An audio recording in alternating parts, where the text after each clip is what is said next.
Good afternoon, Indiana.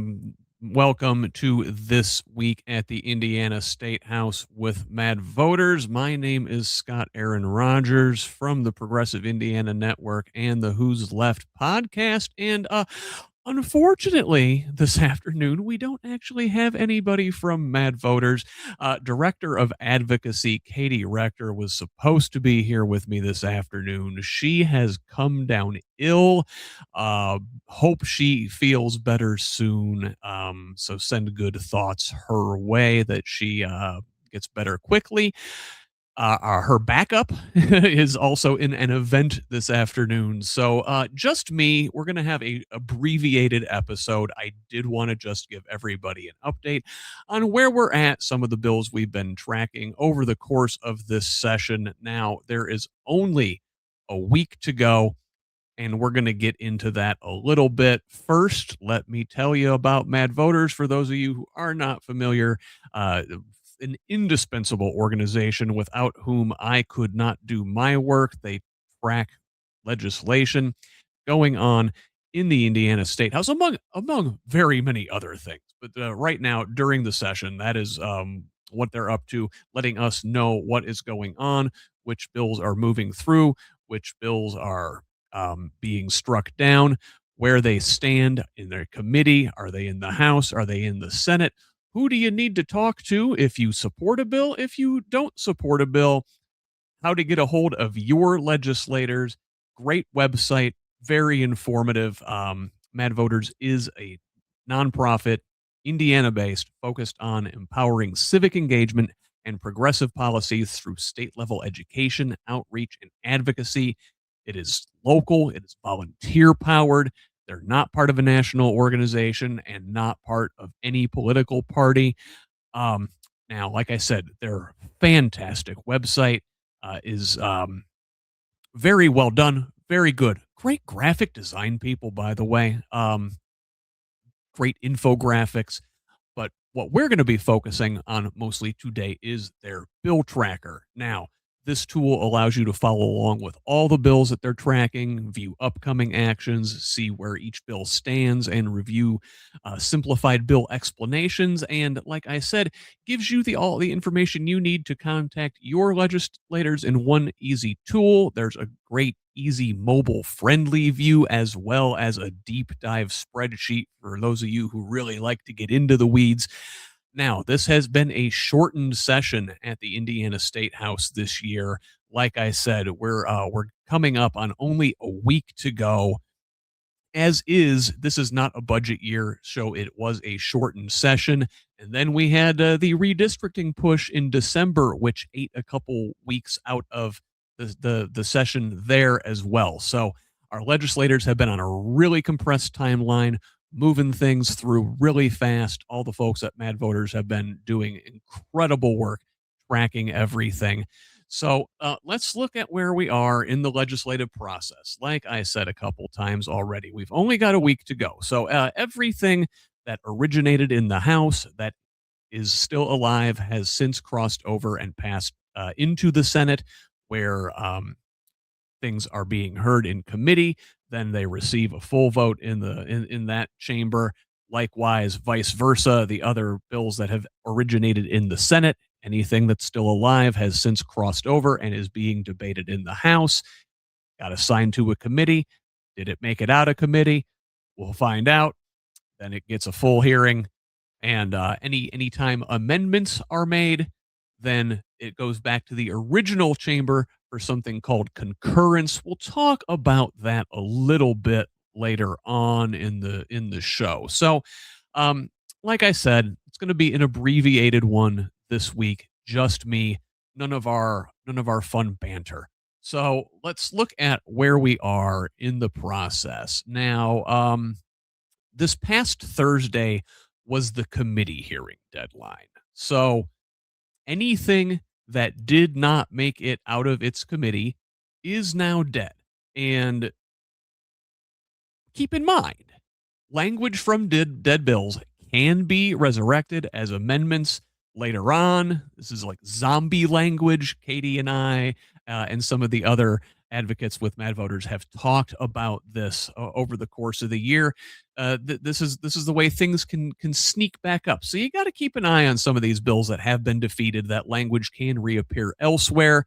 This is a trick that the Republican legislators like to use. So let's look at some of the things that did not get past their committee in their second house this past week. Now, one bill that Mad Voters supported was a decent bill, this House Bill 1335, which was meant to increase accountability for nonprofit hospitals and patient awareness of financial assistance programs.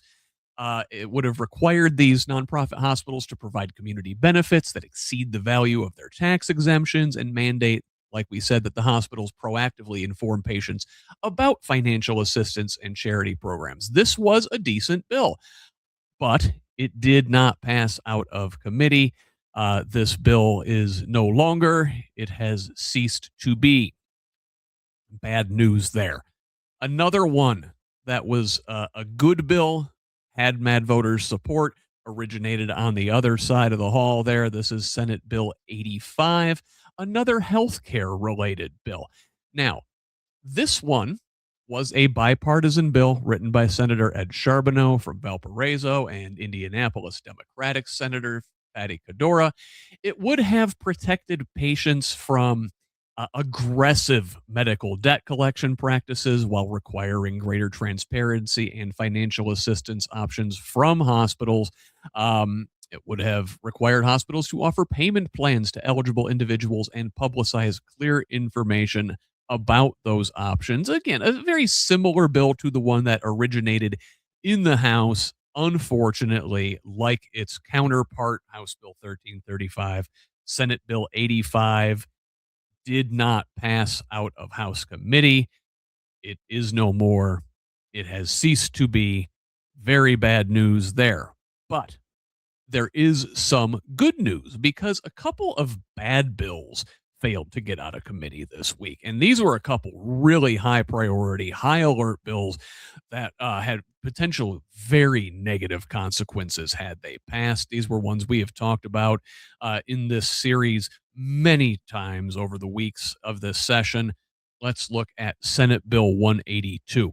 This bill essentially would have erased trans and non binary Hoosiers through legal means. It would have established sex and gender as synonyms throughout the Indiana Code, defining them solely by biological characteristics, chromosomes and anatomy present at birth. It would have prohibited changes on gender on birth certificates. It would have required prisons and schools to segregate bathrooms and locker rooms, despite trans and non binary individuals being far more likely to be victims than perpetrators. And so, fortunately, this was a very high priority bill. We did not want to see this thing pass, and it did not make it out of committee this week. So, that is a win. Now, I do have to say, this is something that popped up not this week, but the week before. The State Bureau of Motor Vehicles did implement a procedure that does not allow trans and non-binary individuals to change the gender marker on their driver's license. That was instituted by Governor Mike Braun through executive order as the person who oversees state agencies like the BMV. So, a win here on this regard, but it's not exactly like Indiana is a bastion of freedom and support for our trans and non-binary friends. Still got to hold them close and advocate for them. Us allies have especially important work to do. And again, I do want to remind folks, things like this have a habit of popping up as addendums, as amendments to other bills. We're going to keep an eye on this, but a big win for trans and non-binary Hoosiers this week as this disgusting bill uh, died an ignominious death in committee. Now, another bit of good news as uh, culture war issues, at least this one, did not get through. Senate Bill 236 would have implemented a Texas style bounty system for those caught aiding and abetting abortion. It would have criminalized the mailing, possession, or delivery of abortion inducing drugs like mifepristone or misoprostol into Indiana, and perhaps most perniciously would have enabled private citizens to file wrongful death lawsuits and other lawsuits against people or organizations that provide these pills, incentivizing them with a $100,000 bounty. Now, this also would have changed the definition of abortion to exclude miscarriage management and ectopic pregnancy, which is medically inaccurate. Now, doctors would disagree with the way legislators are framing things. They, not exactly scientists there in the GOP led supermajority. Now, again, thankfully, this bill did not pass. So that is a win for women. That is a win for Hoosiers. That is a win all around. Again, got to keep an eye on this language. Make sure it doesn't pop up again somewhere else. Let's look at other bills that are still alive as we go into our final week of the session. So, Senate Bill 8, this one threatened the financial independence of public libraries. Now, it has been amended into a new bill called Senate Bill 4. The newly added language here would endanger the financial independence of libraries, allowing them to be easily defunded by their county or city. Senate Bill 4 now includes language that could turn the final budget approval for public libraries over to the local government and subject them to binding review. This would fundamentally destabilize public libraries. Like schools, libraries have been a target of far right culture warriors. If you recall, Micah Beckwith sort of made his bones attacking Hamilton County public libraries. Making these bogus accusations about librarians carrying pornography and allowing children access to it. What they call pornography, the rest of us call any book that mentions a queer person. So, again, using the law, using definitions that they make up to call one thing a thing that it is not. Now, this bill that which does threaten to destabilize public libraries is still alive. This one is scheduled for Monday to be heard in the House. If you go to madvoters.org and you type in your zip code, it will tell you exactly who your state rep is. So you know who to call and tell them you do not want to see them pass Senate Bill 4 now. Senate Bill 4. Let's move to a bill that originated in the House. This is House Bill 1343. This is another one of these high priority things we've had our eyeballs on throughout the course of the year. And this one is potentially very scary, would give Mike Braun, the governor, expanded police powers through the state's National Guard. Now, this one did pass out of committee in the Senate this past week and is scheduled for a Senate hearing on Monday.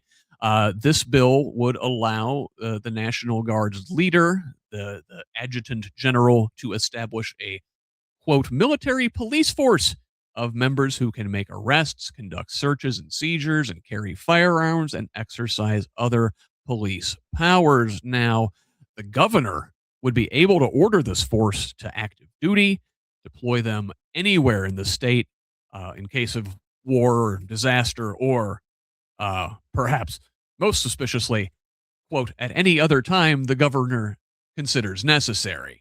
Now, he'd have to provide reasonable notice to affected local law enforcement agencies and coordinate them with uh, as circumstances permit, but this would essentially allow the governor, Mike Braun, to deploy militarized police force anywhere in the state at his own discretion.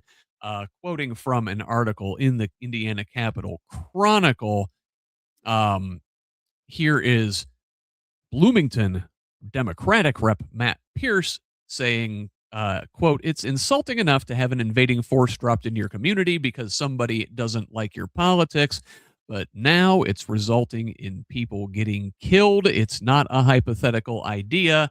He referencing ICE and Operation Metro Surge in Minnesota in the Twin Cities. This bill, if implemented, could allow Mike Braun to send our National Guard to support federal troops like ICE. Big no no. We do not want this thing to go through.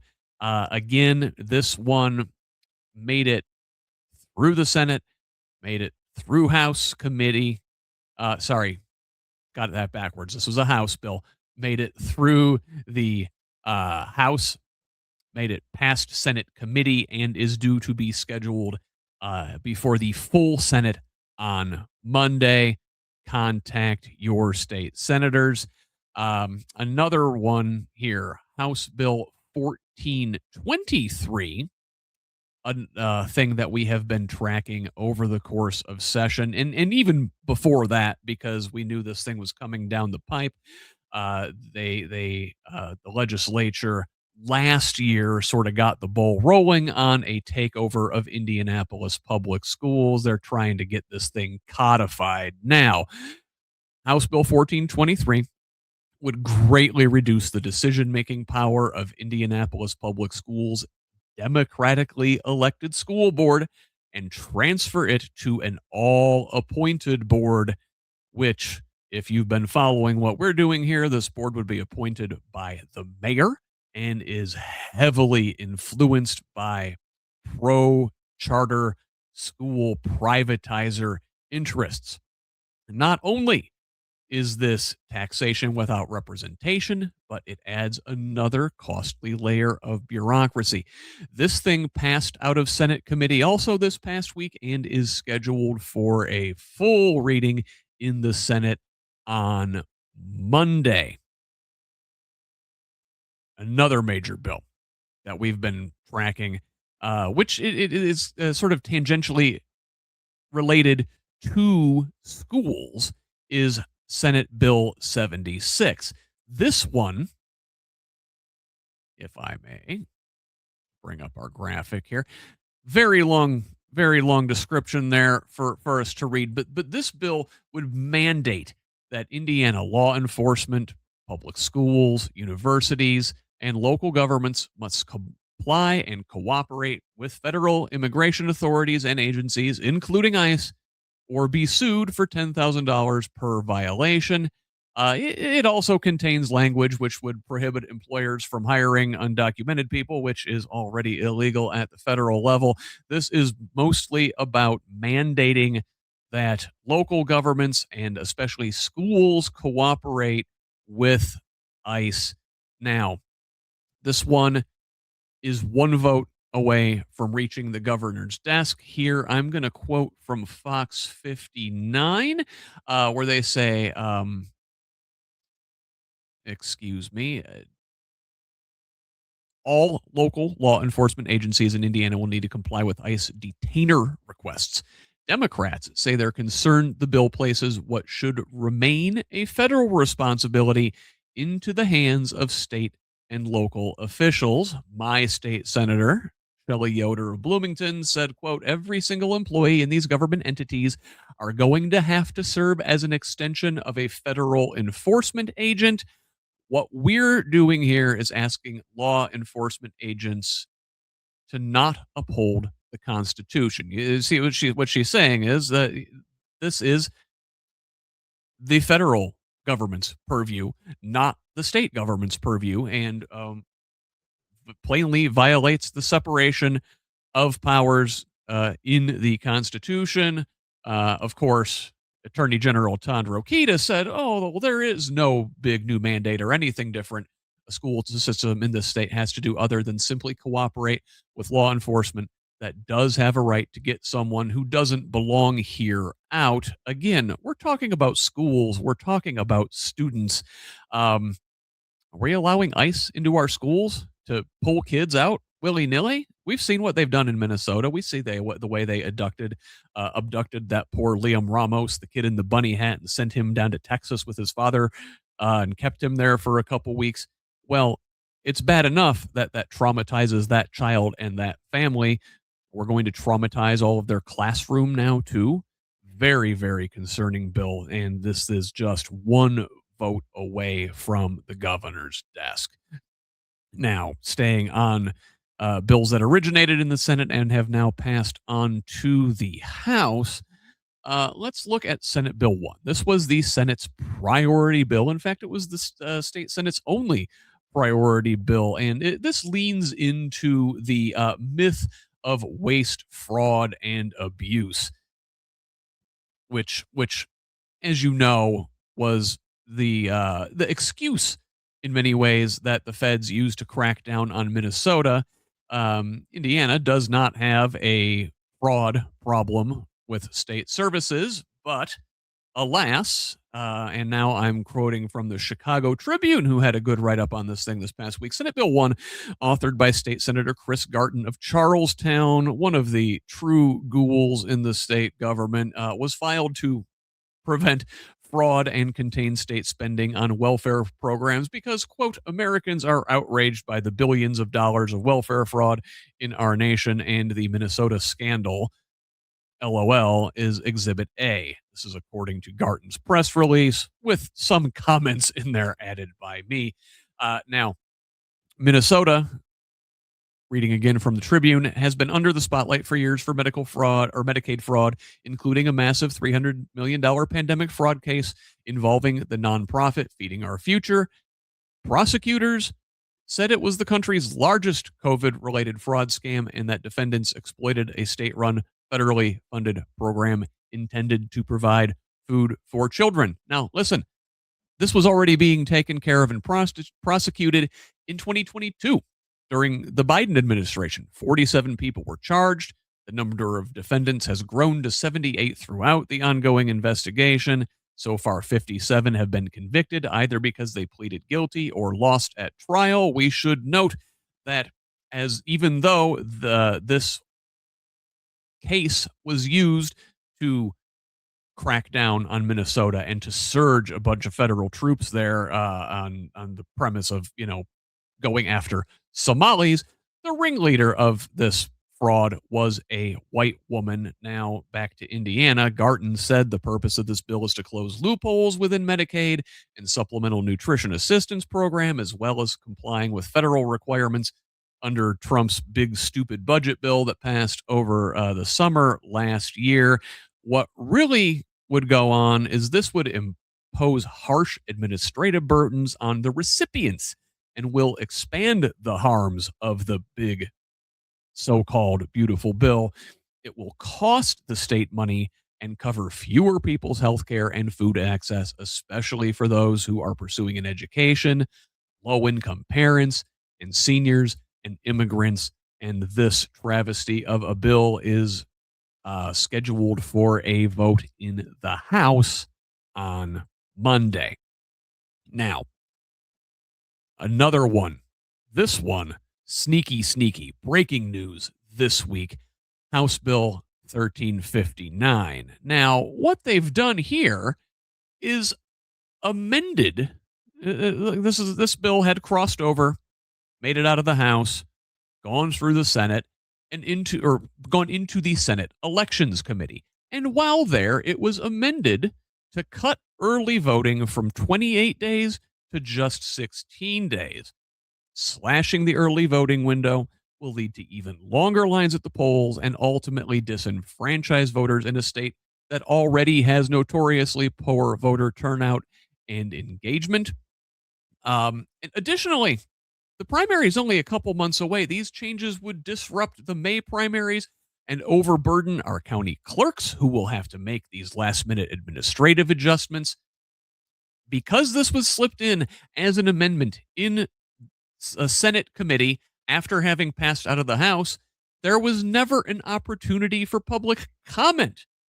Now, Senator Mike Gaskill, a member of said committee, said that they had heard a similar bill last year, so people had a chance then to testify. Um, Again, this is a completely separate session. The public deserved to have a say in massive policy changes like this one. Sneaking it in after that opportunity is an affront to democracy and the will of the voters.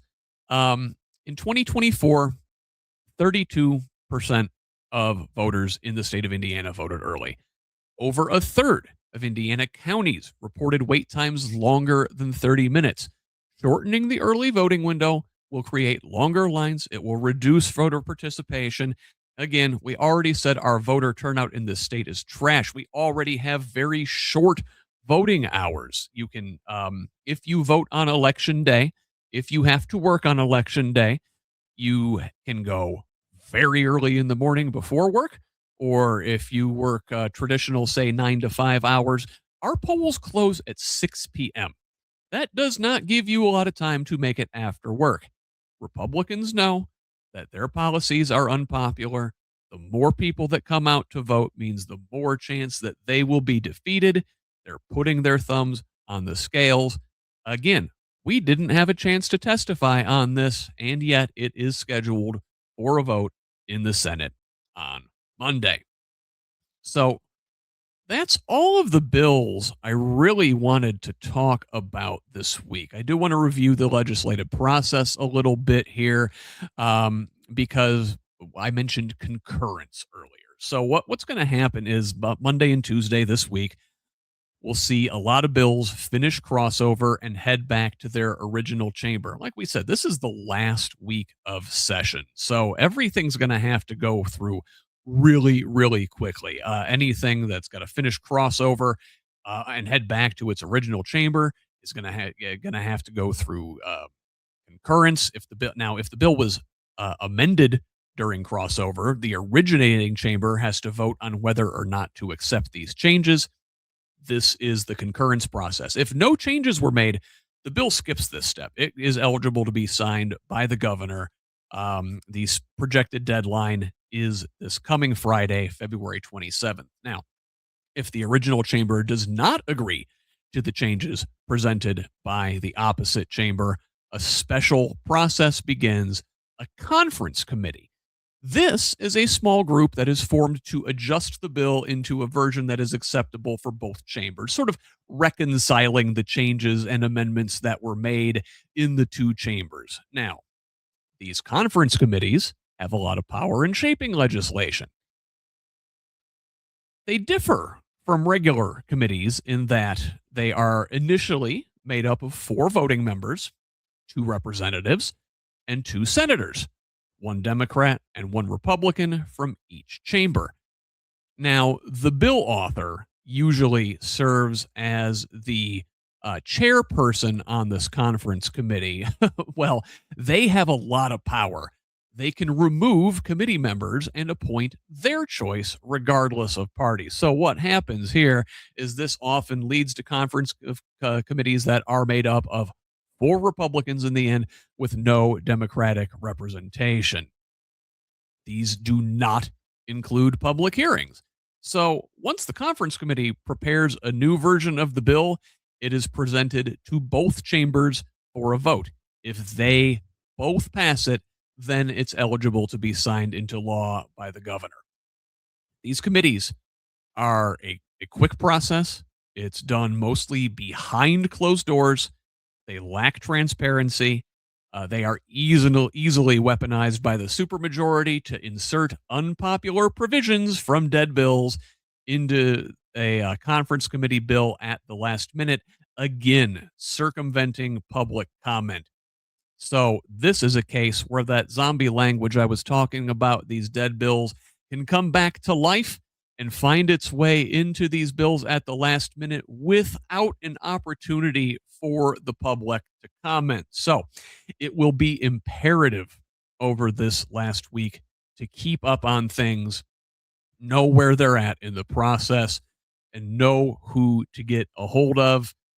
Have your voice heard, call your senators, call your representatives, and talk to them at each step of the way. They do log these calls. You're probably not going to get your legislator on the phone themselves, but their aides do log these calls. They do pass on your information. They do track how many people are for and against. Whether they take that under advisement or not, it's a different story.